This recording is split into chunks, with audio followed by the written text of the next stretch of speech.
मैं कहना चाहता हूं संविधान खतरे में कैसे हो सकता है, इसकी आपको बानगी देखनी है तो पश्चिम बंगाल में देख लीजिए, जहां का मंत्री कहता है कि जो उंगली उठेगी मुख्यमंत्री जी के खिलाफ वो तोड़ दी जाएगी, मिस्टर गुहा। जहां का सांसद कहता है कि ये लोग जो भी कार्य कर रहे हैं इनको अंजाम भुगतना पड़ेगा, अरूप चक्रवर्ती। और जहां की मुख्यमंत्री कहती हैं कि मैं नहीं चाहती कि एफआईआर हो, मैं नहीं चाहती कि कैरियर खराब हो। और आप कल्पना करिए, यदि ख्वाबों ख्यालों में इनकी केंद्र में सत्ता होती तो उंगली तोड़ दी गई होती, अंजाम भुगतवा दिया गया होता और कैरियर बर्बाद कर दिया गया होता। इसमें किसी प्रकार का कोई संशय नहीं है।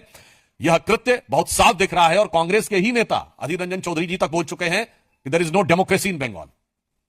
मैं उस समय वो नेता प्रतिपक्ष थे तो मैं कह सकता हूं कि कांग्रेस के तत्कालीन नेता प्रतिपक्ष ने जब यह शब्द प्रयोग किया था, there is no democracy in Bengal, आज वह बिल्कुल शब्दशः चरितार्थ होता दिख रहा है। और इसके उपरांत मैं दुख के साथ कहना चाहता हूं, ममता जी, आप वही ममता जी हैं जिन्होंने रेप के विरुद्ध इतना बड़ा आंदोलन और संघर्ष किया था।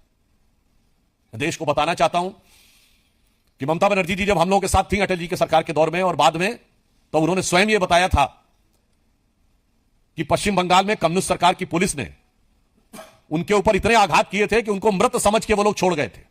यदि उन्हें पता होता कि जीवित है तो शायद ना छोड़ते। मैं पूछना चाहता हूं ममता जी, आज आपकी संवेदना इतनी मृत हो गई कि बजाय आप दोषियों को सजा दिलाने के, आप वही ममता जी हैं। आज आप किसको बचाने में लगी हैं? यह डे वन से दिखाई पड़ रहा है कि प्रिंसिपल को दूसरे कॉलेज का प्रिंसिपल बनाना, उसके उपरांत उस जगह को सील ना करना, क्राइम सीन को सील ना करना, उसके बाद क्राइम सीन के पूरे इलाके में तोड़फोड़ हो जाना, उसके बाद सीबीआई को ट्रांसफर ना करना, और अब ध्यान भटकाने के लिए कहते हैं फांसी देने की बात। तो मैं बताना चाहता हूं, फांसी यहां एक प्रक्रिया के तहत दी जाती है। अफसोस की बात यह है कि सर्वोच्च न्यायालय ने स्वयं कहा कि सबूत तो आपने इतने मिटा दिए हैं, सबूतों के साथ इतनी छेड़छाड़ कर दी है ताकि यह काम आसान नहीं है। और अगर आपके मन में इतना है, मैं पश्चिम बंगाल सरकार से पूछना चाहता हूं, रेप के कितने मामलों में फांसी दिलवा दी है? वो अपना कन्विक्शन रेट बताएं।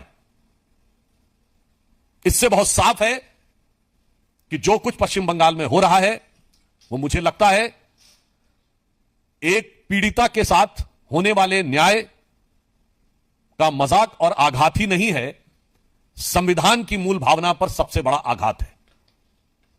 और इंडी गठबंधन के ये सारे दल इसमें शामिल हैं। जो बात मैं पहले कह चुका था उन्हें पुनः मैं रिपीट कर रहा हूं। तृणमूल कांग्रेस का वकील कौन है? कपिल सिब्बल, जो राज्यसभा सांसद कहां से हैं? समाजवादी पार्टी के सपोर्ट से राज्यसभा सांसद हैं और कांग्रेस पार्टी के पूर्व मंत्री हैं। कांग्रेस, पुनः कह रहा हूं, कांग्रेस का पूर्व मंत्री, सपा के समर्थन से बना हुआ सांसद, तृणमूल कांग्रेस का वकील है। यानी इंडी गठबंधन में सब शामिल हैं इस अपराध और अत्याचार को बचाने के लिए। इसके अतिरिक्त मैं यह भी कहना चाहता हूं कि ममता जी जो कह रही हैं कि भारतीय जनता पार्टी का जो बंद है, जो हमारे कार्यकर्ता आज लाठी डंडे सह रहे हैं, हिंसा सह रहे हैं, वो हिंसा के लिए है। बहुत साफ हम कहना चाहते हैं, ये तो वो सरकार है 2021 में जिसका आगाज ही हिंसा के साथ हुआ था और इसके लिए हाईकोर्ट से फटकार लगी थी। तो ममता जी, आपकी सरकार हिंसा से जिसकी शुरुआत हुई उसका सर्टिफाइड सर्टिफिकेट कोर्ट से आपके पास है। और मैं पूरे देश को भी याद दिला देना चाहता हूं कि पूरे देश में अनेक राज्यों में एक समय में चुनावी हिंसाएं होती थी। मैं नाम नहीं लेना चाहता, कई राज्य थे जहां चुनावी हिंसा की बड़ी चर्चा होती थी। अब सब राज्यों में चुनावी हिंसा समाप्त हो गई, केवल एक ही राज्य है जहां से चुनावी हिंसा की खबरें आती हैं और वो है पश्चिम बंगाल। तो ममता जी, आपकी सरकार की में चुनाव में हिंसा होती है, जीतने के बाद हिंसा होती है, और इसीलिए आपके दिमाग में भी इतनी घनघोर और दर्दनाक हिंसा करने वालों के बचाव की जुगत सरकार कर रही है। और मैं यहां यह भी कहना सकता हूं, हो सकता है ममता जी बड़ी बेबसी में भी हो, क्योंकि आपने जिन आपराधिक तत्वों का साथ लिया था, मुझे लगता है कि उनके हौसले बुलंद इतने हो गए हैं कि शायद ममता बनर्जी के लिए इसके अलावा कोई चारा नहीं है कि वो उसका बचाव करे, क्योंकि शायद उनको रोकना उनकी क्षमता से बाहर हो गया।